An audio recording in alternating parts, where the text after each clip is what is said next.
নমস্কার, আমি সুচন্দ্রা। পজিটিভ বার্তার বিকাশ টকসের অনুষ্ঠানে আপনাদের প্রত্যেককে জানাই স্বাগত। আজ আমরা যে বিষয় নিয়ে কথা বলবো তা হলো মেডিকেল বা এমবিবিএসে কীভাবে ভর্তি হতে হয়। এ নিয়ে ছাত্রছাত্রী এবং অভিভাবকদের মধ্যে অনেক রকম প্রশ্ন মনের মধ্যে দানা বাঁধে এবং সঠিক কলেজ যেমন খুঁজে পাওয়া মুশকিল, তেমনি সেই সময় প্রপার যে গাইডেন্স সেইটা দেবার মতো মানুষেরও রীতিমতো অভাব দেখা যায়। সেই কথা মাথায় রেখে আজকে আমরা যে আলোচনা করব তা হলো এমবিবিএসে ভর্তির প্রক্রিয়া এবং শান্তিনিকেতন মেডিকেল কলেজ কিভাবে সেই প্রক্রিয়াটি সুন্দরভাবে সম্পন্ন করে সে নিয়েই আমরা আলোচনা করব। আজ স্টুডিওয়ে আমার সাথে রয়েছেন দেবলীনা পাল মহাশয়া, সঙ্গে রয়েছে সৌভিক মাইতি, এমবিবিএস এর চতুর্থ বর্ষের স্টুডেন্ট, এবং রয়েছে বিদিতা দত্ত, যে ফার্স্ট ইয়ারের স্টুডেন্ট। আমরা প্রত্যেকের সঙ্গেই কথা বলবো, শুনবো, জানবো ওদের মুখ থেকেই। প্রত্যেকে আমাদের স্টুডিওয়ে জানায় স্বাগত। সকলকে নমস্কার। আমি প্রথম প্রশ্ন করছি দেবলীনা ম্যাডামকে। ম্যাডাম, এই যে শান্তিনিকেতন মেডিকেল কলেজ, এর একটু পরিচিতি আর আপনারা কি কি সুযোগ সুবিধা দিচ্ছেন যাতে এত স্টুডেন্টস আপনাদের কাছে আসছে, সেইটা নিয়ে আমাদেরকে একটু বলুন। শান্তিনিকেতন মেডিকেল কলেজ হলো ভারতবর্ষের প্রথম পিপিপি মোডের কলেজ, অর্থাৎ পাবলিক প্রাইভেট পার্টনারশিপ মোডের কলেজ। এই কলেজটি 2019 সালে স্থাপিত হয়েছে। তারপর 2021 সালে প্রথম ব্যাচ অ্যাডমিশন শুরু হয়েছে। এটি এনএমসি অর্থাৎ ন্যাশনাল মেডিকেল কাউন্সিলিংয়ের অনুমোদিত এবং WBUHS অর্থাৎ ওয়েস্ট বেঙ্গল হেলথ ইউনিভার্সিটির আন্ডারে সঙ্গে সংযুক্ত। এই কলেজটি আমাদের বোলপুর, বীরভূম মুলুকে অবস্থিত। কলেজটিতে আপনারা দেখতে পাবেন অনেকটি এরিয়া নিয়ে অবস্থিত, অনেক বড় ক্যাম্পাস আছে এখানে। আর তার সঙ্গে স্টুডেন্টরাও এখানে আসতে এই জন্য ইচ্ছুক, কারণ শহর থেকে একটু দূরে হলেও এখানে পড়াশোনার অ্যাম্বিয়েন্স বা পড়াশোনার যে পরিবেশ সেটা খুবই সুন্দর। তার সঙ্গে আমাদের এখানে ইন ক্যাম্পাসেই আমাদের এখন 1100 বেডের হসপিটালও সংযুক্ত হয়েছে। খুব ভালো লাগছে ম্যাডাম আপনাদের এই যে সুযোগ সুবিধাগুলো বলছেন, এবং যেটা বললেন আপনি যে কলেজটি শহর থেকে দূরে, সেটা তো হতেই হবে, কারণ শহরের মধ্যে তো এত বড় এরিয়া পাওয়া যাবে না। এবং শহর থেকে দূরে হওয়ার একটু 7-8 কিলোমিটারটা ম্যাডাম ওটা কোনো দূরের মধ্যেই পড়ে না। আমি স্টুডেন্টদের সঙ্গে যাব, আমি আপনাদের সঙ্গে স্টুডেন্টদের পরিচয় করেছি। তোমরা এই লাইফটা কেমন এনজয় করছো সেটা বলো।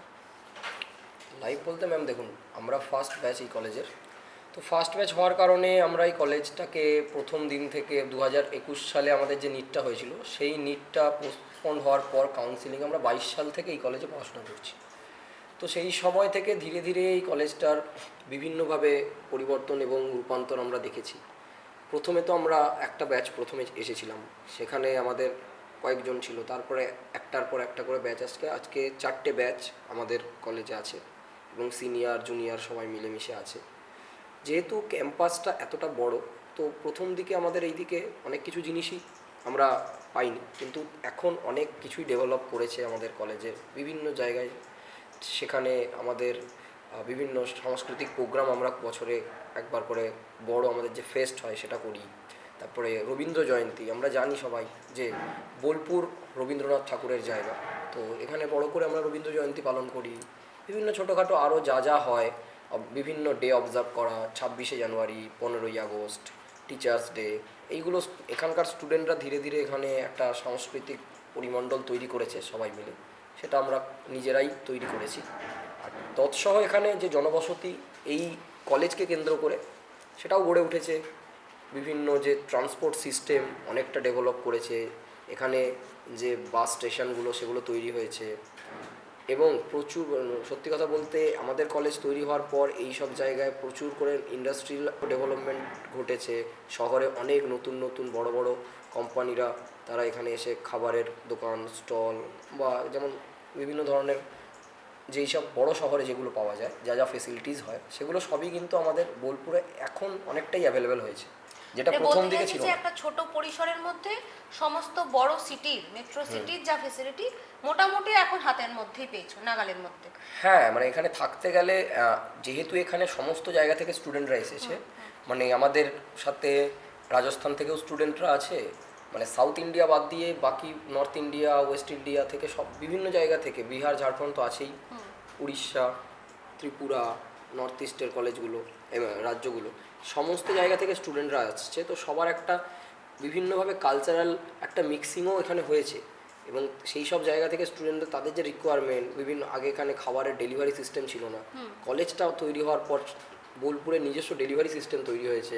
এখানে আপনারা জানলে খুশি হবেন যে এখানে কিন্তু র্যাপিডো সিস্টেম চালু হয়েছে রিসেন্টলি। এটাও কিন্তু মানে এরকম টায়ার্স 3 সিটিতে হয় না, বোলপুরে কিন্তু আছে র্যাপিডো সিস্টেম। মানে একটা কলে আপনার বাইক এসে আপনাকে এখান থেকে ওখানে সব নিয়ে যাবে। তো যাতায়াতে প্রাথমিকভাবে অনেক আগে মানে কোভিডের জাস্ট পরে সেই সময় একটু অসুবিধা থাকলেও এখন কোনো অসুবিধাই নেই। মানে অ্যাভেলেবেল টোটো আছে, অটো আছে, বাস আছে, র্যাপিডো সিস্টেমও চালু হয়ে গেছে। একদম। আমি পরবর্তী প্রশ্নে যাচ্ছি দেবলীনা ম্যাডামের কাছে। ম্যাডাম, এমবিবিএসে ভর্তির জন্য যোগ্যতা এবং এর যে প্রয়োজনীয় তথ্যাবলী, এগুলো কিভাবে স্টুডেন্টসরা গ্যাদার করতে পারবে? এমবিবিএস এর জন্য মিনিমাম যে কোয়ালিফিকেশন দরকার তার জন্য তাদের এইচএস মানে হায়ার সেকেন্ডারি এক্সাম পাস করতে হবে, সঙ্গে সায়েন্স ব্যাকগ্রাউন্ড থাকতে হবে, মানে ফিজিক্স, কেমিস্ট্রি আর বায়োলজি, আর সঙ্গে ইংলিশ, এটা ম্যান্ডেটরি। তার পরবর্তীকালে তারা নিট এক্সামের মাধ্যমে, নিট মানে হচ্ছে ন্যাশনাল এলিজিবিলিটি এন্ট্রান্স টেস্ট, যার মাধ্যমে তারা অ্যাডমিশনের ব্যাপারে মানে এমবিবিএস অ্যাডমিশনের ব্যাপারে প্রসেস করতে পারবে এই অ্যাডমিশনের জন্য। আচ্ছা, আমি যাব প্রথম বর্ষের ছাত্রী আমাদের এখানকার বিদীপ্তার কাছে। বিদীপ্তা, যেহেতু এবছর তুমি এখানে ভর্তি হয়েছো, তো কিভাবে পড়াশোনা করলে? তোমার কেমন মনে হলো যে আমি এমবিবিএস পড়তে যাচ্ছি, সেক্ষেত্রে শান্তিনিকেতন মেডিকেল কলেজে তুমি এলে, সেটা নিয়ে যদি কিছু বলো। প্রথমে যখন আমি শান্তিনিকেতন মেডিকেল কলেজে আসি নিট ইউজির রেজাল্ট পাবলিশের পরে, তখন আমার এই কলেজের অ্যাম্বিয়েন্স, পরিবেশ, ইভেন কিছু কিছু সিনিয়র্সের কাছে আমি গাইডেন্স নিয়েছিলাম যে মানে বলতে পারি তাদের সাজেশনস যে কলেজটা কীরকম, তো সে দেখে আমার কলেজটা খুবই পছন্দ হয়েছিল এবং আমার চয়েস লিস্টে একদম ফার্স্টেই ছিল এই কলেজটা। আর এই জন্যই এখানকার পড়াশোনার কোয়ালিটি, এখানকার প্রফেসর, এখানকার ম্যানেজমেন্ট, সিনিয়র্স সবাই খুব ফ্রেন্ডলি, আর সবার কাছ থেকে ভালো গাইডেন্স পেয়েছি আমি কলেজে আসার পরে। এটা তো তোমার এখানে পছন্দেরটা বললে, আর তুমি কোথাকার মেয়ে? আমি পূর্ব বর্ধমানে। পূর্ব বর্ধমানে। তুমি তাহলে আমাদের এই শান্তিনিকেতন মেডিকেল কলেজ সম্পর্কে আগে থেকে ওয়াকিবহল ছিল, তোমার একটা প্রেফারেন্স ছিল। নিটের জন্য পড়াশোনা কিভাবে করতে? নিটের জন্য আমার 2023 সালে এইচএস, তো 2023 সালে আমি অ্যাপিয়ার করি, তো সেই বছর আমার হয়নি, তো আমি এক বছর ড্রপ নিই। তো সেই ড্রপ ইয়ারে আমি নিজেই পড়াশোনা করতাম, সেলফ স্টাডি। আমি থরলি এনসিআরটি বুকস পড়েছি, রেগুলারলি মক টেস্ট দিতাম এক্সামের, মানে নিট ইউজি 2024-এর আগে প্রায় প্রত্যেক মাসে 4টে করে ছিল, আর এক্সামের আগে প্রায় 6টা-7টা করে দিতাম। সেগুলো আরেকবার করে দেখা, একবার রিভাইজ করা সেই টপিকসগুলো। তো এরকমভাবেই করতে করতে আমি ফাইনালি কলেজে আসতে পেরেছি। ফাইনালি আমার ইচ্ছা ছিল এমবিবিএস ডিগ্রিটা করা, তো ফাইনালি আমি আসতে পেরেছি। আমি যে খুব লাকি, তাই জন্য এই কলেজে আসতে পারি। মানে তোমার মতে যে যদি এনসিআরটি বা যাদের যে পাঠ্যপুস্তক আছে সেটাই থরলি পড়ে নিজে প্র্যাকটিস করবে, যত বেশি মক টেস্টগুলো দিতে পারবে এবং বইটা যেন ভালোভাবে পড়ে নিট ক্র্যাকিংয়ের জন্য। আমি পরবর্তী প্রশ্নে আসছি দেবলীনার কাছে, যেটা সব থেকে কনফিউশনের জায়গা, এই যে ভর্তির প্রক্রিয়া আর কাউন্সিলিং, এটা হয়তো অনেকেই নিট ক্র্যাক করলো, তারপরে সে হয়তো জানতেই পারলো না, রেজিস্ট্রেশন করতে হতো, সেইটা কিভাবে করবে একদম ভালোভাবে একটু যদি আপনি গাইড করে দেন। হ্যাঁ, দেখুন, নিট এক্সাম দেওয়ার পর রেজাল্ট বেরোনোর পর থেকে শুরু করে পুরোটাই কিন্তু প্রসেসটা আপনারা দেখতে পাবেন WBMCC অফিসিয়াল ওয়েবসাইটে। প্রথমে নিটের রেজাল্ট বেরোনোর পর স্টুডেন্টদের একটা রেজিস্ট্রেশন করতে হয়। ওই WBMCC অফিসিয়াল ওয়েবসাইটে গেলে পরে ওখানে নিটের রোল নাম্বার দিয়ে বা রেজিস্ট্রেশন নাম্বার থাকে, ওগুলো দিয়ে ওখানে প্রত্যেকটা ক্যান্ডিডেটের ইন্ডিভিজুয়াল প্রোফাইল জেনারেট করতে হয়। তো তারপর ওখানে ওনারা একটা নোটিশ বা নোটিফিকেশান দেন কিছুদিনের মধ্যেই, যেখানে চয়েস ফিলিংয়ের জন্য ওনারা বলে। তো সেখানে স্টুডেন্টরা নিট কোয়ালিফাই করার পর তাদের ইচ্ছে মতো কলেজ ওখানে চুজ করতে পারেন, ওখানে লিস্টও দেওয়া থাকে কলেজের। তো সেখানে কলেজের লিস্ট থেকে কলেজ চুজ করার পর কিছুদিনের পরই আর কি নোটিফিকেশান দেওয়া হয়, মেরিট লিস্ট বেরোয় এবং মেরিট লিস্টের পরবর্তীকালে একটি লিস্ট হয় যেখানে কিনা প্রত্যেকটি স্টুডেন্ট কোন কলেজে আর কি অ্যাডমিশন নিয়েছেন বা অ্যাডমিশন পেয়েছেন সেই সম্বন্ধে ওখানে জানানো হয়। তো পুরো প্রসেসটাই কাউন্সিলিংয়ের মাধ্যমেই হয়, স্টেট লেভেল কাউন্সিলিং, যেহেতু আমাদের ওয়েস্ট বেঙ্গল হেলথ ইউনিভার্সিটি আন্ডারে, পুরোটাই কাউন্সিলিংয়ের মাধ্যমেই সম্পন্ন হয়। আশা রাখি যে আমাদের যারা দর্শক বন্ধুরা শুনছেন আপনাদের কাছে প্রত্যেকের ভর্তির প্রক্রিয়া এবং কাউন্সিলিং কীভাবে হয় এমবিবিএসের সেই বিষয়টি পরিষ্কার হলো। আমি সৌভিকের কাছে জানতে চাইব, এই যে এমবিবিএস তুমি পড়ছো, সামনের বছর পাশ করে যাবে, একজন বর্তমান সময়ে দেখা যাচ্ছে যে ডাক্তাররা গ্রামে গঞ্জে প্রথমে যেতে চাইছেন, মানে যেহেতু বুঝতেই পারছো যে যে গ্রাম থেকে বা মফস্বল থেকে উঠে এসছে তার একটা প্রেফারেন্স থাকে, সেই যে চাহিদাটা ডাক্তারের তো একটা সবসময় চাহিদা বেড়ে থাকে, এইটা নিয়ে তোমার দৃষ্টিভঙ্গি কী? দৃষ্টিভঙ্গি বলতে দেখুন, আমি সবাইকে একটা জিনিসই বলতে চাই, গ্রামে কেউ যেতে চায় না বা হয়তো যায় না, তার কয়েকটা কারণ থাকে। আবার অনেকে কিন্তু গ্রামেই যেতে চায়, দুটোইরই কারণ আছে। গ্রামের দিকে আমরা যেটা জানি সেটা হচ্ছে যে প্রচুর মানুষ আছেন যারা চিকিৎসা চায় না, কিন্তু অসুবিধাটা কোথায়? অসুবিধাটা হচ্ছে গ্রামের একটা গ্রামে পঞ্চায়েত এলাকায় সেখানে যে হসপিটালটা থাকে সেখানে কিন্তু যোগ্য যন্ত্রপাতি থাকে না। একটা ডাক্তারের পক্ষে অনেক সময় সেখানে কিন্তু সেই যথার্থ চিকিৎসাটা প্রদান করা সম্ভব হয়ে পড়ে না, যে কারণে কিন্তু যেই পেশেন্টরা রোগীরা আসছে তাদের রাগটা যায় সেই ডাক্তারের ওপর যে তারা হয়তো ঠিক করে পড়াশোনা করেনি বা তারা হয়তো অতটা যোগ্য নয় তাদেরকে চিকিৎসাতে নিরাময় করার জন্য। কিন্তু হয়তো সেখানে অসুবিধাটা কিন্তু সেই ডাক্তারের নয়, কারণ তার কাছে সেই ব্যবস্থা নেই, হয়তো তার একটা অপারেশন করার থিয়েটার নেই বা তার ইকুইপমেন্ট ঠিকঠাক নেই। যেই কারণেই কিন্তু আমাদের এই যে কলেজটা, এটা একটা পঞ্চায়েত এলাকায় গড়ে উঠেছে। কেন গড়ে উঠেছে? কারণ কি, এর আশেপাশে যে মানুষেরা আছে, বীরভূম আমরা যদি আমাদের এই ডিস্ট্রিক্টটা নিয়ে আলোচনা করি, সেখানে আমরা দেখতে পাবো বোলপুরকে তো কলকাতার মানুষেরা বা বিভিন্ন যারা শহরাঞ্চলে বসবাস করে তারা তো একটা রিক্রিয়েশন ফিল্ড হিসেবেই দেখে। এবং এখানকার আশেপাশে আমরা জানি যে প্রচুর সংখ্যক আদিবাসী, মূলবাসী এবং সংখ্যালঘু মানুষদের বসবাস, এবং পিছিয়ে পড়া যারা হচ্ছে আর্থিকভাবে এবং সামাজিকভাবে, তো তারা কিন্তু সেই চিকিৎসার আলো এবং সুফলটা পায়নি। আমাদের কলেজে আমরা প্রথম দিন থেকে এখানে এসে এটাই দেখেছি, সবাই কিন্তু চায় পরিষেবাটা দিতে। যেমন আজকে আমাদের এই কলেজটা তৈরি হয়ে এই জায়গাটার একটা সার্বিক উন্নয়ন হয়েছে, এবং এখানে যখনই কেউ আসবে তারা কিন্তু যে কোনো ধরনের চিকিৎসাগত সুযোগ সুবিধা পরিকাঠামো পাবে। তো গ্রামে যেতে কারোরই কোনো অসুবিধা নেই, কিন্তু সেই জায়গায় যখন পরিকাঠামো যদি থাকে সেখানে সে তার চিকিৎসা বিদ্যাটাকে রূপায়ণ করতে পারবে, রূপ দিতে পারবে। কেউ চায় যে শুধু শহরেই থাকতে বা আমি এখান থেকে এই মানুষদেরকে চিকিৎসা দেবো বা এদেরকে দেবো না, এরকম কিছুই নয়। ওখানে একটা ইনফ্রাস্ট্রাকচারের ব্যাপার থাকে, গভর্নমেন্টের সেট আপে সব জায়গায় ইনফ্রাস্ট্রাকচার থাকে না। তো সেটাই একটা মেজর চ্যালেঞ্জ, আর সেই চ্যালেঞ্জটার মুখোমুখি হওয়ার জন্য আমাদের মতো এই কলেজগুলো বা মলয় স্যার যেটা স্যারের যা ভিশন আছে যে গ্রামের একদম প্রত্যন্ত জায়গায় যেখানে কিছু নেই সেখানটায় কিছু করা।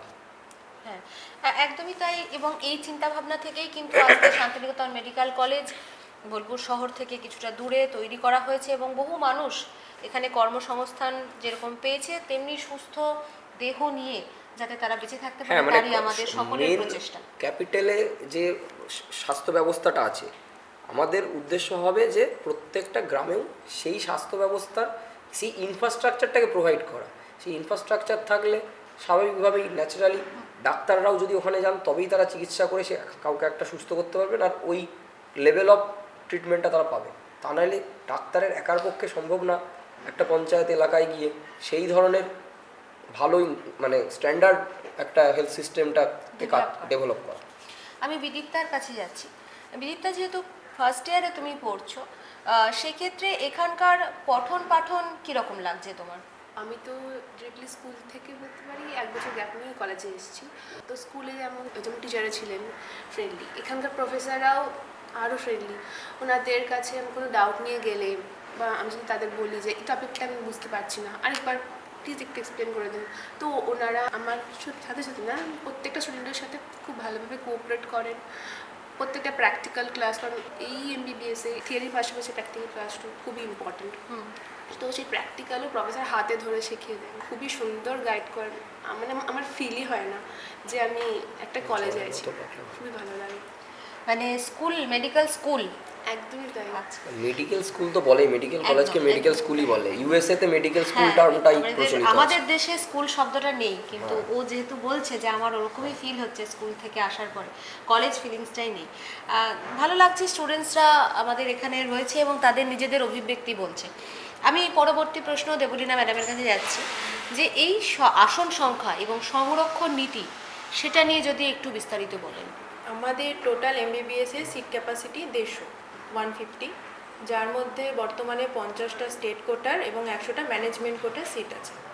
আর পুরো প্রসেসটাই যেহেতু কাউন্সিলিংয়ের মাধ্যমেই হয়, আমাদের অফিসিয়াল ওয়েবসাইট www.smcbangla.com-এ আপনারা দেখতে পারেন, ওখানে ওই সিট ম্যাট্রিক্স দিয়ে দেওয়া হয়, ওখানে সমস্তটাই আপনারা পেয়ে যাবেন।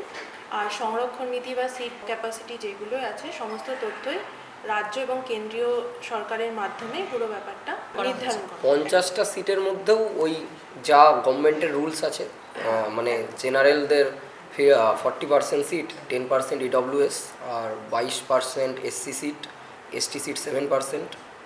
এই সেম রুল যেটা অ্যাজ ইউজুয়াল বিভিন্ন গভর্নমেন্ট কলেজে আছে, ওই 50টা সিটে ওই রুলসই লাগু হয় এবং সেই অ্যাকর্ডিংলি কাট অফ তৈরি হয়। আর ম্যানেজমেন্ট কোটার একটা নির্দিষ্ট কাট অফ থাকে, সেটা ওখানে কোনো কাস্ট বেস রিজার্ভেশন নেই। এই পুরো জিনিসটাই ওয়েবসাইটে ডিক্লেয়ার করা হয় এবং সরকারি নিয়ম নীতি মেনেই পুরো জিনিসটা মেনটেন করা হয় এবং আমাদের যেটা অফিসিয়াল ওয়েবসাইট আপনাদের সেখানে সেটা পাবলিশ করা থাকে। আমি পরবর্তী প্রশ্নে যাচ্ছি। প্রথম যখন তুমি এই কলেজে এলে, কারণ সেটা ছিল প্রথম বছর কলেজের ক্ষেত্রে এবং তোমারও প্রথম কলেজে পা রাখা, সেই সময় তো একটা চ্যালেঞ্জ ফেস করতেই হয়েছিল, সেই দিনগুলো কেমন ছিল? হ্যাঁ, প্রথম যখন আমি কলেজে আসি তো আমিও স্কুল থেকেই ডাইরেক্ট আমি এই কলেজে আসি। মাঝে আমি কোনো কোর্সে কোথাও ভর্তি হইনি, একটা ড্রপ ছিল আমার। ডাক্তারি ছাড়া আমি কিছু করতাম না, তো তার জন্য আমি মেডিকেলের এক্সাম ছাড়া কোনো পরীক্ষা দিইনি। তো ওরকমই মাইন্ডসেট ছিল, ডাক্তারি পড়বো তা নাহলে কিছুই পড়বো না, ওরকমভাবে একটা 11 থেকে আমার প্রিপারেশন ফেজ ছিল। দিয়ে ওরকম করে এলাম, 1 বছর ড্রপ দিয়ে। প্রথম বছরই আমার ভালো স্কোর ছিল, তারপরে ও একটুর জন্য আমার চান্স হয়নি। সেকেন্ড ইয়ারেও সেকেন্ড যে অ্যাটেম্প ছিল আমার, সেখানে আমি স্টেট কোটা পাই। আমি কলকাতার কলেজগুলোর পরেই এই কলেজটাকে চয়েসে দিয়েছিলাম, কারণ কি এই জায়গাটা প্রতিটা বাঙালির কাছেই একটা অন্য রকম। বিভিন্ন জায়গাতেই কলেজ আছে, কিন্তু সেই কলেজগুলোর যে লোকেশান আর আমাদের যে লোকেশানের গুরুত্বটাই আলাদা। শান্তিনিকেতনের গুরুত্ব গোটা বিশ্ববাসীর কাছেই আছে। তো সেই হিসাবে হ্যাঁ, আর পিপিপি মডেলের যেহেতু আমাদের কলেজ ছিল, এই দুটো বিষয়ের ওপর ভিত্তি করেই আমরা বিভিন্ন কলেজ ছেড়ে আমরা এই কলেজে আসি। প্রথম এসে আমরা চ্যালেঞ্জগুলো তো বোঝার আগে আমরা এই জাস্ট নামটা শুনেই চলে এসেছিলাম। আর কিন্তু কলেজে আসার পর কিছু চ্যালেঞ্জেস তো অবশ্যই হয়েছে, যেটা হচ্ছে যে কলেজটাকে আমাদেরকে একদম নিজে হাতে করে তৈরি করতে হয়েছে। আমাদের এখানকার তখন যে স্টাফেরা ছিলেন তাদের সাথে একদম মিশে গিয়ে, মানে আমাদের ফার্স্ট ব্যাচের স্টুডেন্টদের সাথে স্টাফেদের সম্পর্ক এতটা ভালো, তার একটাই কারণ আমরা তখন হয়তো 50 জন স্টুডেন্ট ছিলাম, স্টাফও হয়তো 50-100 জন ছিল। আমাদের থেকে স্টাফেদের সংখ্যা বেশি, তো আমরা গল্প করলে তাদের সাথে, ঘুরে বেড়ালে তাদের সাথে, এরকম করে করে একদম প্রথম থেকে একদম একটা একান্ত মানে আন্তরিক সম্পর্ক তৈরি হয়ে যায়। আর যে জিনিসগুলো ছিল না সেগুলো তাদেরও প্রবলেম ছিল, আমাদেরও প্রবলেম ছিল। যেমন রাস্তাঘাট অতটা ভালো ছিল না, তাদেরও প্রবলেম ছিল। খাবার জায়গাগুলো আমাদের ছিল না, সেগুলো 6 মাসের মধ্যে তৈরি হয়েছে। ক্লাসরুমগুলো, যে ল্যাব অ্যাসিস্ট্যান্টরা আমাদের সাথে ছিলেন তারাও কাজ শিখছেন, আমরাও প্রথম ভর্তি হয়েছি। তো সমস্ত জায়গাতেই আন্তরিক পরিবেশটা একটা কারণেই ছিল যে তারাও শিখছে, আমরাও শিখছি, এরকম করে করে তারাও অনেকটা এগিয়ে গেল, আমরাও ফাইনাল ইয়ারে আজকে চলে এসেছি। তো চ্যালেঞ্জেস এগুলোই ছিল। প্রত্যেকে একটা পরিবারের মতো ভাবে। হ্যাঁ, একদম। আর আমাদের যে স্যার ছিলেন মালিক, আমাদের যে কলেজের যে প্রেসিডেন্ট, তিনিও এমনভাবে আমাদেরকে নিজের ছেলে নিজের মেয়ে এরকম করে বলতেন, তাতেও মানে তারা এত দূরে যে আমরা আছি বাবা মায়েদেরকে ছেড়ে, সেখানে সবসময় একটা মনে হতো কি আমাদের কোনো অভিভাবক আছে যিনি আমাদেরকে কিন্তু রক্ষা করছে বা দেখছে। আর সত্যি কথা বলতে মানে রাস্তাঘাটেও মানে বেরোনো থেকে শুরু করে বিভিন্ন সিকিউরিটি, সুরক্ষা, একটা সব থেকে তো বড় ইস্যু, সেটা কিন্তু আমরা কোনোদিনই ফেস করিনি এই কলেজে। ঠিক আছে, যেটা আমরা জানি যে আমাদের কলেজে বা আমাদের রাজ্যে এখন ডাক্তারি সিস্টেমে বিভিন্ন প্রশ্ন উঠছে বিভিন্ন কলেজে, গভর্নমেন্ট কলেজগুলোতে। সেই পরিস্থিতি কিন্তু আমাদের হয়তো 2টো বিল্ডিং কম ছিল বা আমাদের কিছু আরও ইনফ্রাস্ট্রাকচারাল ডেভেলপমেন্ট করতে হয়েছে। যেমন আজ আমাদের এখানে জিম আছে, আমাদের এখানে বড় ফেস্ট হয়, তো ওগুলো তো ফার্স্ট ইয়ারে ছিল না, বা এত প্রোগ্রামগুলো আমরা করেছি। প্রথম এই সব কিছুই আমাদেরকে নিজেদেরকে সাজাতে হয়েছে। কিন্তু কোনোদিনই আমরা এটা বোধ করিনি যে এখানে কেউ কিছু করে দিয়ে চলে যেতে পারে, বা কেউ কিছু সুরক্ষা বা কারোর চোখ রাঙানি আমাদেরকে সহ্য করতে হয়েছে, এটা কিন্তু হয়নি। মানে সুরক্ষা তাদের বাবা মারা, সেটা আমাদের প্যারেন্টসরা তো এটাই চায় যে আমাদের ছেলেমেয়েরা যেখানে যাবে সেখানে সুরক্ষিত থাকবে, সেটা কিন্তু আমরা প্রথম দিন থেকে পেয়েছি। আমি ম্যাডামকে জিজ্ঞেস করব, এই যে সুরক্ষার প্রশ্ন এলো, এখানে র্যাগিংয়ের একটা বড় ব্যাপার থাকে। সমস্ত মা বাবার একটা বড় চিন্তা যে মেডিকেল ইঞ্জিনিয়ারিং পড়তে গেছে মানে একটা টেনশন। তো সেই বিষয়টা নিয়ে যদি কিছু বলেন। হ্যাঁ দেখুন, প্রত্যেকটা কলেজেই এখন আমরা শুনতে পাই যে মা বাবার একটা টেনশন থাকে। অ্যাডমিশনের আগেই ওনারা আসেন, যখন জিজ্ঞেস করেন, ক্যাম্পাস ঘুরে দেখেন যে এখানে র্যাগিং হয় না তো, বা আমার ছেলে মেয়ে কতটা সেফ আছে। এই ব্যাপারটা প্রত্যেকের কাছে একটা প্রশ্ন থাকেই বা চিন্তার বিষয় থাকে, সেটা স্বাভাবিক। কিন্তু আমাদের কলেজে আশা করি আমাদের যতজন স্টুডেন্ট বর্তমানে প্রেজেন্ট আছে, প্রত্যেকের কাছেই শুনলে আশা করি এটাই জানা যাবে যে প্রত্যেকেই নিজের মতো আছে, স্বাধীনতা আছে, তাদের নিজের মতো করে থাকে। কোনো রকম র্যাগিংও নেই, বা কোনো রকম যে সিনিয়ররা জুনিয়রদের সাথে কথা বলে যে কোনো রকম র্যাগিং করছে বা বিরক্ত করছে বা এরকম কোনো রকম কিছু নেই। স্টুডেন্টদের জন্য আলাদা আলাদা বিভিন্ন কমিটিও তৈরি করা আছে, যেখানে ম্যানেজমেন্টেরও যেমন স্টাফ আছেন, স্টুডেন্ট কাউন্সিলিংয়ের পক্ষ থেকেও কিছু স্টাফ বা স্টুডেন্টরা আছেন, যেগুলো আর কি ওদের ওপর ভালোমতো মনিটরিং করার জন্য। তো সেক্ষেত্রে আশা করি কোনো রকম আমাদের কলেজে র্যাগিংয়ের সমস্যা নেই বা দেখা দেবে না, আশা করা যায়। এই বিষয়ে একটু আমি বলতে চাই, কারণ কি আমরা জানি শান্তিনিকেতনে আমাদের টিচারদেরকেও দাদা দিদি বলে সম্বোধন করা হয়। তো আমাদের কলেজে আমাদের কলেজে 4টে ব্যাচ এখন আছে, আমাদের উপরে তো কোনো সিনিয়র নেই, কিন্তু আমাদের যে জুনিয়র ব্যাচরা যারা আছে 3টে ব্যাচ, এরা ফার্স্ট ইয়ার, এরা আরও ভালো বলতে পারবে আমাদের থেকে। এখানে কেউ অন্তত এরকম কেউ ফিল করেনি বা করে না যে কোনো সিনিয়র দাদা বা দিদি কেউ। প্রথম কথা, আমরা তো দাদা দিদি ছাড়া কাউকে কোনো কিছু অন্য নামে বা ডাকতেও বলি না, এটা একটা অন্যান্য কলেজে অসুবিধা হয়, ঠিক আছে? তো সেই বিষয়টাও এখানে আছে। সেকেন্ডলি যেটা হচ্ছে যে এখানে স্টুডেন্টরা তারা কিন্তু একদম ফ্রি টু ডু এনিথিং, মানে তারা তাদের মতো চলাফেরা করে, তারা তাদের মতো ড্রেস করে, তারা তাদের মতোভাবে সময় ক্লাসে যায়। কোনো কিছুতেই আমাদের টিচাররাও মানে সবসময় হেল্পফুল। আর আমাদের সিনিয়রদের তাদের কোনো চাপই নেই যে এইরকম ড্রেস কোড করতে হবে, এইরকমভাবে চলতে হবে, এই টাইমে খেতে আসতে হবে, যেটা অন্যান্য কলেজে কিন্তু আছে। এই সব ছোট ছোট জায়গাগুলো মানে র্যাগিং একটা তো বড় টার্ম। র্যাগিংয়ের প্রাথমিক ধাপ কিন্তু একটা জাস্ট এই অপারেশন থেকে শুরু হয়, মানে প্রথমে আমাকে দেখলে আমার চোখ নিচে নামিয়ে চলতে হবে, বা এরকম অন্যান্য কলেজে যেগুলো হয়, গভর্নমেন্ট কলেজগুলোতে সেই জায়গাটাই নেই এখানে। তোমার মতে সেই এখানে একটা শুরুটাও আমাদের এখানে নেই। বন্ধুত্বপূর্ণ সম্পর্ক। হ্যাঁ, এখানে সিনিয়র জুনিয়ররা যেরকমই আছে, মানে আপনাদের এসে অবাক হয়ে যাবে, মানে অন্য মানে বাইরের যারা লোকেরা আছে তারা শুনলে এরকম অবাক হয়ে যাবে যে সিনিয়ররা এখানে নিজেরা গিয়ে মানে জুনিয়রদের সাথে কথাও বলে না। কোনো জুনিয়র যদি সাহায্য চায়, সেই সাহায্যটা সিনিয়ররা করে দেয়, কিন্তু সিনিয়ররা নিজে গিয়ে কোনো কাউকে কিছু গিয়ে বলা, ডিস্টার্ব করা, সেটা পর্যন্তও এখানে নেই। আমি দেবলীনাকে জিজ্ঞেস করছি, এটা এই ফ্রি স্ট্রাকচার আর আর্থিক সহায়তা, এটা নিয়ে একটু বলে দিন। ফি স্ট্রাকচার মেনলি গভর্নমেন্টের অ্যাপ্রুভাল ফি স্ট্রাকচার হয়, সেটা আমাদের যে অফিসিয়াল ওয়েবসাইট আমরা একটু আগে বললাম, ওই www.smcbangla.com ওয়েবসাইটেই পুরোটা আপডেটেড থাকে। তো আপনাদের যদি কিছু ফি স্ট্রাকচার সম্পর্কিত কোনো তথ্য প্রয়োজন হয়, আপনারা ওয়েবসাইটে দেখতে পারেন। আর তাছাড়া আর্থিক সহায়তা বা স্কলারশিপ ব্যাপার যেগুলো থাকে, সেগুলো আমাদের কলেজে যে বিশিষ্ট প্রশাসনিক দপ্তর আছে সেখানে যোগাযোগ করতে পারেন, সেখানে স্যাররা আপনাদের গাইড করবে। মানে সমস্ত ফি স্ট্রাকচারটাই খুব স্বচ্ছভাবেই আপনারা একদম। আপনাদের কলেজের হ্যাঁ, ওয়েবসাইটে দেন। হ্যাঁ। এবং যদি কেউ আপনাদের সঙ্গে টেলিফোনে যোগাযোগ করতে চান, তাহলে একটু নাম্বারটা যদি আমাদের আমার সাথে অফিসিয়াল share করেন। ওয়েবসাইটে যে নাম্বার আছে 7479002847, এই নাম্বারেও আপনারা যোগাযোগ করতে পারেন যদি কিছু আপনাদের তথ্য প্রয়োজন হয় তার জন্য। এই বিষয়ে আমি স্টুডেন্ট হিসেবে একটা কথা বলতে পারি, অন্যান্য বিভিন্ন কলেজে আমরা শুনি যে প্রাইভেট কলেজগুলোতে যে তারা বিভিন্ন কোর্সে এক্সামিনেশন ফি, রুম ফি, তারপরে বিভিন্ন ধরনের আলাদা আলাদা স্পোর্টস কালচারাল ফির নামে বিভিন্ন ক্যাপিটেশন চার্জ করে। আমাদের কলেজে আমি 3-4 বছর পড়ছি, 3.5 বছর হয়ে গেল। আমাদের কিন্তু আমাদের যে গভর্নমেন্ট নির্ধারিত ফিস, তার বাইরে কোনো একটা এক্সট্রা কোনো টাকা কিন্তু কোথাও লাগেনি।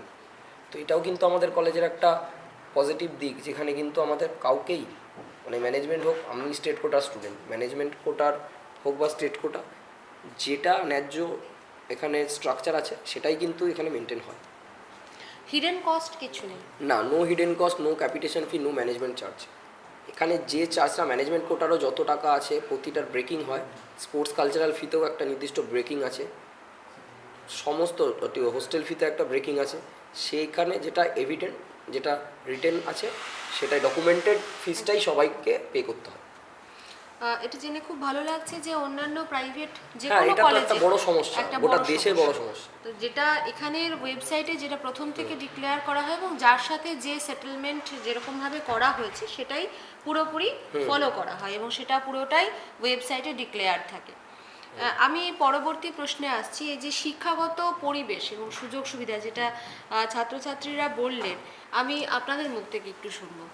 প্রথমে যেটা আমরা বললাম যে আমাদের কলেজের এরিয়াটা অনেক বড়, তো বড় হওয়ার সাথে সাথেই এখানে যেহেতু অনেক ভিড় বা লোক সংখ্যা আশেপাশে একটু কম আছে, তো যানবাহনের আওয়াজ থেকে শুরু করে বা সেরকম দূষণ কিন্তু অনেক কম। আর তার সাথে আমাদের কলেজে খুব গ্রিনারি আছে, যার জন্য কি হয় পরিবেশ যেটা পড়াশোনার জন্য সবাই চায়, শহরাঞ্চলে যেটা আর কি একটু দুর্লভ, সেই পরিবেশ কিন্তু আমাদের কলেজে খুব সুন্দর আছে। মানে প্রত্যেকটি স্টুডেন্ট নিজের মতো করে পড়াশোনা করা, মনোনিবেশ করার জন্য একটি আদর্শ পরিবেশ। আর তার সাথে সাথে আমাদের এখানে ইন ক্যাম্পাস একটি বড় প্লেগ্রাউন্ডও আছে, যেখানে ছেলেমেয়েরা আমাদের ক্রীড়া চর্চা বা স্পোর্টসের প্র্যাকটিসও করে, এগুলো আছে। তো এক্ষেত্রে পড়াশোনার সঙ্গে সঙ্গে যে অলরাউন্ড ডেভেলপমেন্ট বা ফিজিক্যাল ডেভেলপমেন্ট যা যা প্রয়োজন সেগুলো কিন্তু এখানে তারা সুযোগ পাচ্ছে। আমি সৌভিককে জিজ্ঞেস করছি, সামনের বছর তুমি পাশ করে যাবে, তোমার এর পরবর্তী কি চিন্তা ভাবনা আছে? পরবর্তীতে আমার মতো যে কোনো স্টুডেন্টেরই একটাই চিন্তা এখন, যেটা সেটা হচ্ছে যেহেতু আমরা তো ইউজি কোর্সে আছি, আমাদেরকে এরপর পোস্ট গ্র্যাজুয়েশনের দিকে যেতে হবে। তো সেটার জন্য আমাদের পড়াশোনা করতে হবে এবং তাছাড়া পোস্ট গ্র্যাজুয়েশন ছাড়াও অনেক কটা অপশানই ওপেন আছে। যেমন কেউ হাউস স্টাফশিপ করতে পারে, জুনিয়র রেসিডেন্টশিপ করতে পারে, ইন্টার্নশিপটা তো আমাদেরকে করতে হবে এরপরেই। তো এইগুলো আমাদের হাতে অপশান আছে। আর এখন যেটা আমাদের প্রধান লক্ষ্য সেটা হচ্ছে পোস্ট গ্র্যাজুয়েশনটা করাটাই আমাদের এখন যে কোনো এমবিবিএস স্টুডেন্টদের ক্ষেত্রেই এটা তার টার্গেট। খুব ভালো, আশা রাখি তোমার স্বপ্ন খুব তাড়াতাড়ি পূর্ণ হবে। Thank you. আমি বিদীপ্তার কাছে যাই। বিদীপ্তা, যেহেতু ফার্স্ট ইয়ারে পড়ছো, মানে তোমাকে এখনো অনেকটা পথ পেরোতে হবে, এই ফার্স্ট ইয়ারে পড়াশোনা করতে করতে কখনই কি খুব মানে মোনোটোনাস লাগছে বা কিছু কি ফিল হয়? ম্যাম, থিওরি প্র্যাকটিক্যাল দুটো একসঙ্গে যদি সামঞ্জস্য রেখে করা যায় তখন কখনো এটা মনোটোনাস লাগবে না। থিওরিও পড়ছি, সেগুলো যখন আমি অ্যাপ্লাই করছি প্র্যাকটিক্যাল ক্লাসে, তো এত বোরিং লাগার কোনো জায়গায় নেই এখানে। খুব ভালো লাগছে পড়তে, very ইন্টারেস্টিং লাগছে যে আমি নিজেকে জানছি, যে আমার অর্গ্যান সম্পর্কে জানছি, তারা মানে সার্ভিসের ফাংশন সম্পর্কে জানছি, কেমিক্যাল রিয়াকশন সম্পর্কে জানছি। সেটা আমি যখন ল্যাবে যখন টেস্ট করছি, বিভিন্ন কালার্স আসছে, ইভেন খুব খুব ভালো, খুব ইন্টারেস্টিং লাগছে, আর মানে খুব ভালোও লাগছে করতে। আমি ম্যাডামকে জিজ্ঞেস করছি, এই যে আপনি একটু আগে বললেন যে এখানে তারা ক্রীড়া চর্চা করতে পারে, তার সাথে সাথে বিভিন্ন যে ডিপার্টমেন্টগুলো রয়েছে সেখানে তারা গিয়ে নিজের মতন করে পড়তে পারছে, ভবিষ্যৎ পরিকল্পনা কি আছে আপনাদের শান্তিনিকেতন মেডিকেল কলেজ এবং হসপিটালের সম্প্রসারণ নিয়ে কি চিন্তা ভাবনা করেছে? আমাদের যেহেতু অলরেডি ইন ক্যাম্পাস হসপিটাল তৈরি হয়ে গেছে, 1100 বেডের সুপার স্পেশালিটি হসপিটাল, অলরেডি সেখানে চিকিৎসাদান চলছে। আমাদের বিভিন্ন স্পেশালাইজড ডাক্তারবাবুরাও বসেন। আর সঙ্গে যেটা সৌভিক আমাদের স্টুডেন্ট বললেন, যে তার সাথে সাথে আমাদের পোস্ট গ্র্যাজুয়েশনের জন্য অ্যাপ্লাই করা হয়েছে, প্রসেসিং চলছে। এছাড়াও বিভিন্ন রিসার্চ ওয়ার্কের জন্য আমরা মানে প্রস্তুতি পর্ব ভাবছি বা ভাবনা চিন্তা চলছে, যাতে আগামী দিনে আমাদের যারা স্টুডেন্ট, যারা ফার্স্ট ব্যাচ বেরোবে, তারা যেন সেই সুযোগগুলো পায়। যে এমবিবিএস পাস করার পরে যারা শুধুমাত্র পিজির জন্য অ্যাপ্লাই করে বা এমডি করে, তার সাথে সাথে অন্যান্য যে ফিল্ডগুলো আছে সেগুলো সম্পর্কেও আমরা ভাবনা চিন্তা করছি। আমি সৌভিককে জিজ্ঞেস করব, সৌভিক, এই কলেজে ভর্তি হওয়ার তুমি সম্পর্কে তুমি অনেক কিছুই বললে, যারা আসতে চায় তাদের প্রতি তোমার পজিটিভ কোনো বার্তা দাও। পজিটিভ বার্তা বলতে একটা মেডিকেল কলেজে যারা ডাক্তারি পড়তে চায়, আমরা তো যেহেতু একটা প্রিপারেশন বা দীর্ঘদিনের মধ্যে দিয়ে এসেছি, আমরা জানি যে যারা ডাক্তারি পড়তে চায় তাদের মনে যে জিনিসগুলো নিয়ে ডাউট থাকে বা চিন্তা থাকে, সেই জিনিসগুলো কী হয়। এটা আমি এই কলেজে পড়ি বলে বলছি না, প্রথম একটা কথা যেটা পড়াশোনার পরিবেশ, এই কলেজের মতো পড়াশোনার পরিবেশ মোটামুটি এখন ওয়েস্ট বেঙ্গলে কতগুলো কলেজ আছে আমার ঠিক মনে নেই, মানে প্রায় 25 থেকে 30টা কলেজ আছে। খুব কম কলেজ আছে যে কলেজগুলোতে এই রকম শান্ত শিষ্ট, কেউ আপনাকে ডিস্টার্ব করবে না, কেউ কাউকে গিয়ে জিজ্ঞেস করবে না, এরকম পরিস্থিতি আছে। প্রতিটা কলেজে রাজনৈতিকভাবে বিভিন্ন কলেজগুলো হস্টাইল হয়ে পড়েছে। এবং সেখানে সিনিয়র জুনিয়রদের একটা বাজে একটা কালচার, যেটার জন্য সেখানকার স্টুডেন্টরা, বিশেষ করে ফার্স্ট ইয়ারের স্টুডেন্টরা অন্যান্য কলেজে পড়াশোনা করতে পারে না। এরা এখানে যারা আছে ফার্স্ট ইয়ারের স্টুডেন্ট, তাদের সাথে কথা বলে আপনারা বুঝতে পারছেন যে এরা কতটা চেয়ারফুল অ্যাবাউট দেয়ার ক্যাম্পাস। এটা প্রথম জিনিস। সেকেন্ড জিনিস সেটা হচ্ছে সুরক্ষা। এই কলেজের ক্যাম্পাসে এমন একটা জায়গায় আমাদের ক্যাম্পাস আছে এবং এই আমাদের কলেজের ম্যানেজমেন্ট এতটাই স্ট্রং, যেটার কারণে এখানে কারোর সুরক্ষাগত দিক থেকে মানে 100% সে সুরক্ষিত। এটা নিয়ে কোনো আলোচনার দ্বিমতই নেই। এমনকি এখানে রাস্তাঘাটেও কোনো ঘটনা ঘটলে আমাদের কলেজের ক্যাম্পাসের আমাদের ম্যানেজমেন্টের নেটওয়ার্ক এমন আছে যে তারা ওই জায়গাটা থেকে তাকে সুরক্ষিত করে ওখান থেকে বের করতে পারে। থার্ড যে বিষয়টা, নিজস্ব স্বাধীনতা। এই ক্যাম্পাসে যারা আসবে তারা অন্তত পক্ষে একটা স্বাধীন মনোভাব, স্বাধীন মনস্কভাবে যাবে, মানে তাকে কোথাও গিয়ে তাকে মনে হবে না যে কেউ তাকে মানে মনিটর করছে বা ডমিনেট করার চেষ্টা করছে। থার্ড হচ্ছে প্যারেন্টসদের একটা, সবসময় প্যারেন্টসরা সবসময় সুরক্ষিত থাকতে পারবেন, কারণ আমাদের এখানে বায়োমেট্রিক আছে। আমরা যখন গেট থেকে বাইরে যাই তখনই আমাদের প্যারেন্টসদের কাছে মেসেজ যায় যে আপনার ছেলে বা মেয়ে এখন ক্যাম্পাসের থেকে বেরোলো, এখন ক্যাম্পাসে ঢুকলো। তো এটাও একটা বড় সুরক্ষা, মানসিক সুরক্ষা তাদের বাবা মাদের জন্য, আমাদেরকে যারা এখানে পড়াতে পাঠাচ্ছে। তো এই প্রতিটা জিনিস, আর একটা 4 নম্বর জিনিস বলি, এটা হচ্ছে আমাদের যে হসপিটাল। আমাদের 1100 বেডের যে হসপিটালটা আছে, যেহেতু আমরা এখন হসপিটালে নিজেরাও, যেহেতু ফাইনাল ইয়ার, তাই আমরা নিজেরাও কাজ করছি, আমরা হসপিটালটা দেখতে পারছি। এই হসপিটালে আমি বলবো সবারই এসে আমাদের হসপিটালটা একবার দেখে যাওয়া উচিত। কারণ কলকাতার ছাড়া, কলকাতা যেহেতু মেট্রোপলিটন সিটি, আমাদের কলকাতা বা শিলিগুড়ি বা আসানসোল, এই কয়েকটা জায়গায় হয়তো এই সমমানের সমান ইনফ্রাস্ট্রাকচার যুক্ত হসপিটাল থাকতে পারে। তার কারণ এই জায়গাগুলো অনেক বড় শহর, কিন্তু এই বোলপুরের মতো টায়ার 3 সিটিতে বা টায়ার 2ও যদি আমি বলি, এইরকম ইনফ্রাস্ট্রাকচারাল হসপিটাল নেই। আমাদের প্রতিটা ডিপার্টমেন্টে আপনারা গেলে দেখতে পারবেন যে ধরুন একটা মেডিসিন ওয়ার্ড, এখানে ডিপার্টমেন্টাল রিসার্চ ল্যাব আছে, ডিপার্টমেন্টাল লাইব্রেরি আছে, প্রতিটা জায়গায় restroom, PG restroom, library room, seminar room প্রতিটা ফ্লোরে আলাদা করে আছে। মানে অন্যান্য কলেজে হয়তো লাইব্রেরি একটা অনেক কষ্টে পাওয়া যায় বা সেমিনার রুম একটা কষ্টে পাওয়া যায়, আমাদের 8তলা যে মেডিকেল কলেজ আছে প্রতিটা ফ্লোরে আলাদা আলাদা সেমিনারের রুম আছে, আলাদা আলাদা ডেমো রুম আছে, আলাদা আলাদা লাইব্রেরি আছে, আলাদা আলাদা এইচওডি রুম আছে, বিপুল ইনফ্রাস্ট্রাকচার। এটা খুব কম জায়গাতে কেউ পাবে। অ্যাজ এ ডাক্তার হিসেবে সে যদি তার ডেভেলপমেন্ট করতে চায়। আর থার্ড যে জিনিসটা, এখানে আমাদের ম্যানেজমেন্টের স্যারেরা বা মলয় স্যার এতটাই সবসময় কাজের মাধ্যমে থাকেন, একটা কোনো যন্ত্রপাতিতে অসুবিধা হলে স্যারকে সঙ্গে সঙ্গে জানালে সেই যন্ত্রটা তখনই মেডিকেল ইকুইপমেন্ট সেই মুহূর্তে কিনে নিতে পারছে। একটা গভর্নমেন্টের জায়গায় আপনারা জানেন দীর্ঘসূত্রতা কত থাকে, কত ফাইলসের মাধ্যমে যেতে হয়। আমরা আজকে একটা ব্রঙ্কোস্কোপ অর্ডার দিয়েছি, স্যারকে আমাকে জাস্ট একটা কলে বলতে হবে যে স্যার আমার কাছে এন্ডোস্কোপির মেশিন নেই, আমার কাছে একটা ব্রঙ্কোস্কোপির মেশিন নেই, তো স্যার সঙ্গে সঙ্গে ওটাকে অর্ডার করছে। এত ফাস্ট কাজ অন্য কোনো মেডিকেল কলেজে বা কোনো হসপিটাল কোনো সেটআপই হয় না। তো এই যে জিনিসগুলো, এগুলোই কিন্তু আমাদের কলেজকে অন্যান্য কলেজের থেকে আলাদা করছে। আমি দেবলীনা ম্যাডামকে শেষবারের মতো একটি প্রশ্ন করছি। আপনি একবার রিপিট করে দিন কোন কোন ওয়েবসাইটগুলি খুবই গুরুত্বপূর্ণ এবং এই আপনাদের ওয়েবসাইটটি এবং আপনাদের ফোন নাম্বার। হ্যাঁ, নিট এক্সাম যেটা আমরা বললাম, যে NEET exam national eligibility entrance test, এই এক্সাম পাশ করার পর, উত্তীর্ণ হওয়ার পর WBMCCর যে অফিসিয়াল ওয়েবসাইট আছে সেখানে সমস্ত কাউন্সিলিং, মেরিট লিস্ট যা যা আছে সমস্ত তথ্য ওখানেই পাবলিশ হয়, নোটিফিকেশান আসে। আর আমাদের কলেজের ফি স্ট্রাকচার, আসন সংখ্যা বা এই সমস্ত যদি ওয়েবসাইটে বিভিন্ন রকম তথ্য, যে আমাদের কি কি ফেসিলিটিস আছে, আমাদের ওয়েবসাইট যে আছে www.smcbangla.com, এই ওয়েবসাইটে দেখতে পারেন। আর আমাদের অফিসিয়াল ওয়েবসাইটের যে নাম্বার আছে 7479002847, এই নাম্বারেও আপনারা যোগাযোগ করতে পারেন। ধন্যবাদ দেবলীনাকে, একই সাথে সৌভিক এবং বিদীপ্তাকে।